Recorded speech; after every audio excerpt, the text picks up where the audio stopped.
Le coordonnateur national de la dynamique du groupe des peuples autochtones du bassin du Congo, deuxième plus grand massif tropical forestier au monde, Patrick Saïd, a pour sa sortie devant les décideurs et dirigeants mondiaux à Glasgow, fait entendre sa voix en saluant la volonté politique affichée au Royaume-Uni pendant les assises de la 26e conférence des partis. Ce dernier a martelé sur la réalisation de promesses financières faites et leur applicabilité sur terrain afin d'assurer la sécurité du peuple autochtone.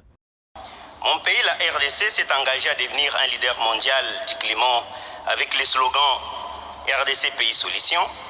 Le président Félix Tshisekedi s'est engagé à sécuriser les terres des autochtones et c'est suivant leur volonté et sous leur contrôle.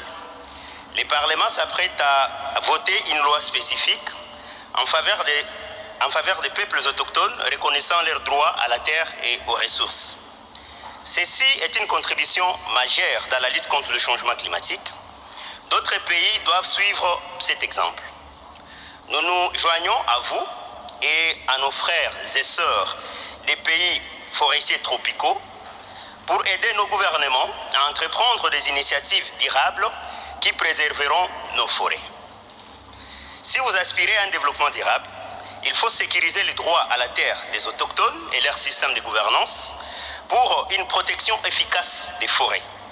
Car sans forêt, nous ne saurons pas faire face au changement climatique et nous ne connaîtrons pas les développements. Merci. Ce représentant de peuples autochtones rassure du haut de la chaire de ce concert des nations la volonté politique de la RDC et son Parlement de voter une loi spécifique en faveur de peuples autochtones reconnaissant leurs droits à la terre et aux ressources. Le dirigeant du G20 se sont entendus à minima au cours de la 16e édition de ces sommets tenus du 30 au 31 octobre dernier à Rome sur un objectif de limitation du réchauffement climatique à 1,5 degrés Celsius au-dessus des niveaux pré-industriels avec un engagement à ne plus subventionner les centrales au charbon à l'étranger. Bien qu'aucune date n'ait été décidée pour sortir du charbon ou des énergies fossiles, ni pour arriver à la neutralité carbone. Pour le président de ces sommets, garder l'objectif de 1,5 degré à portée nécessitera des actions et des engagements significatifs et efficaces de tout le pays. Nous nous sommes engagés, dit-il, à maintenir l'objectif de 1,5 degré à portée de main grâce à une série d'actions immédiates et d'engagements à moyen terme. Nous avons décidé de laisser le charbon derrière nous en commençant par cesser de financer tout nouveau projet utilisant le charbon pour produire de l'électricité. Ces financements cesseront d'ici la fin de cette année. Le dirigeant des économies les plus développées du monde se sont entendus à mobiliser ensemble 100 milliards de dollars par an jusqu'en 2025 pour permettre aux pays en développement de faire face au changement climatique. Plusieurs diplomates sont loin d'être satisfaits en faveur des résolutions prises puisque la Chine, la Russie et l'Inde figurent parmi de grands pollueurs mais ne sont pas favorables sur tout ce qui a été dit dans l'Assemblée. L'unique espoir demeure la COP26. Si Glasgow échoue, dit-il, c'est l'ensemble du dispositif qui échoue. L'accord de Paris, le seul mécanisme viable au monde pour faire face au changement climatique, se retrouvera alors sous la ligne de flottaison. Pour l'instant, l'accord de Paris et l'espoir qui l'accompagnait ne sont qu'un bout de papier.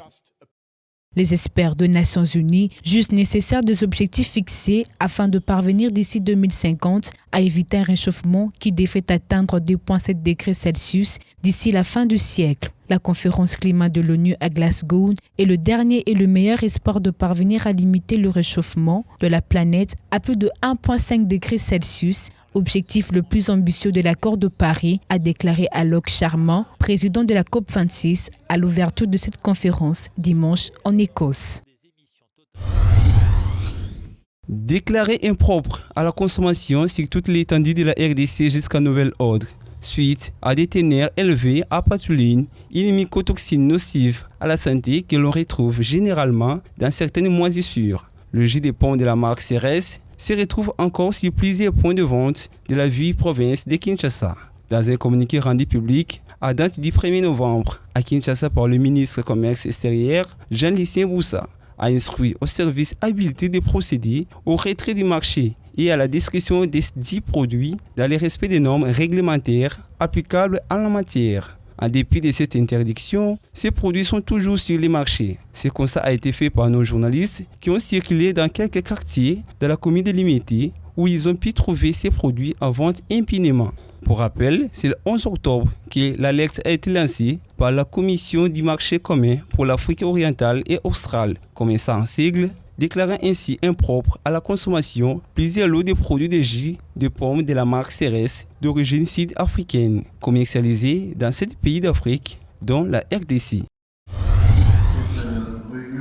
Recueillir les avis des parties prenantes sur le projet de lettre d'intention assigné entre la RDC et l'Initiative pour la forêt de l'Afrique centrale, CAFI, à Glasgow en marge de la COP26, c'est l'objectif que poursuivait la séance des restitutions que le ministère des Finances a organisée lundi 1er novembre 2021 au Cercle Elaïs de Kinshasa. Les négociations entre les deux parties ont duré plusieurs mois. Le but était de parvenir à une formulation très claire englobant les aspects essentiels sur base des leçons tirées du premier partenariat de 2016 à 2021. En ouverture des échanges, Mme Mouteta Nzao Ginette, directeur des cabinets adjoints au ministère des Finances, chargée des négociations entre la RDC et CAFI, a situé le contexte dans lequel ces discussions se sont déroulées. Je tenais à vous assurer que vraiment la volonté du gouvernement était que ce processus soit le plus participatif. Et nous pouvons nous réjouir qu'au terme de longues discussions, nous avons pu arriver à un accord entre les deux parties sur les ambitions du gouvernement, sur les principaux objectifs donc, de ce partenariat et aussi sur les jalons. Les jalons au niveau politique, au niveau technique, parce que le but c'est au-delà de signer ce partenariat et d'avoir ce financement, c'est vraiment dans la mise en œuvre de nous assurer de notre objectif commun, c'est de préserver et de protéger donc, nos forêts. Puis, l'expert technique en appui aux négociations au ministère des Finances, Maître Augustin Poyimbunga, a présenté l'économie du communiqué conjoint qui sera signé à Glasgow mardi 2 novembre 2021 par le chef de l'État congolais Félix Tshisekedi et le Premier ministre britannique Boris Johnson pour le compte des pays membres des CAFI et de la lettre d'intention assignée par les ministres de l'Environnement et celui des Finances côté RDC. On va simplifier les procédures pour que nous ne soyons pas rattrapés comme lors du premier partenariat. En ouvrant d'abord, c'est une innovation qui est apportée. Les ONG internationales, les ONG nationales peuvent être éligibles aujourd'hui. Deuxièmement, le gouvernement est reconnu comme le responsable de la mise en œuvre. C'est lui qui conçoit les programmes, c'est lui qui les gère, qui les met en œuvre.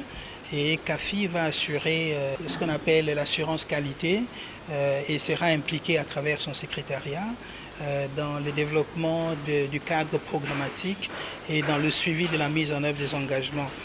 Une autre plus-value, c'est que le premier partenariat s'est déroulé sans la présence de la primature et de la présidence de la République. Maintenant, nous avons la garantie de la représentation du pays au plus haut niveau. Les participants venus des différentes organisations de la société civile et de l'administration ont salué la qualité du travail tel que présenté par l'expert. Ils espèrent voir les millions prévus par ce nouveau partenariat profiter à la population riveraine des forêts concernées en particulier et à la RDC en général. Ils ont garanti le bien-être des communautés. Ils ont garanti que la population se retrouverait. Alors moi je pense qu'à ce stade, nous observons, essayons de leur faire confiance. Et je le répète, en tout cas, au vu de ce qui a été présenté, la clarté, la cohésion, la mise ensemble. Et aujourd'hui, on nous dit que même le président de la République ou la présidence et la primature s'impliquent dans l'affaire. J'espère en tout cas que cette fois, tout le monde sera satisfait. Notez que ce nouveau partenariat de 10 ans entre la RDC et CAFI porte sur un financement à hauteur de 500 millions de dollars d'ici à 2026 et pourrait s'étendre jusqu'à 1 milliard ou plus à l'horizon 2031 selon que les résultats seront satisfaisants de la part de la RDC par le respect de ses engagements. Une forte implication de la société civile et une transparence accrue sont à compter parmi les innovations de ces nouveaux partenariats. Les habitants du village Pema, Doumi et Montiene dans la commune de Maluku peinent depuis toujours à s'approvisionner en eau potable. Arrivé dans ce coin, un de nos reporters l'a constaté à l'issue d'une ronde effectuée sur place. Il est bon de posséder l'eau dans un village. Ce qui veut dire, si à Pema nous avons de l'eau, nous qui sommes voisins des Maïndombe, l'occasion sera pour d'autres villages d'en avoir. Aidez-nous à avoir l'eau.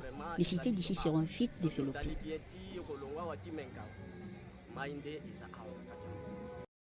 Dans ces villages, un bidon de 25 litres d'eau revient à 500 francs congolais auprès de revendeurs. À ce prix-là, il est difficile pour que le ménage dispose suffisamment d'eau pour leurs besoins. Un ménage de 2 personnes dépense entre 2 000 et 5 000 francs congolais par jour pour couvrir ses besoins en eau. Incapables de disposer d'un tel budget, d'autres familles ont choisi de s'approvisionner dans la rivière Maïndombe, une eau impropre à la consommation.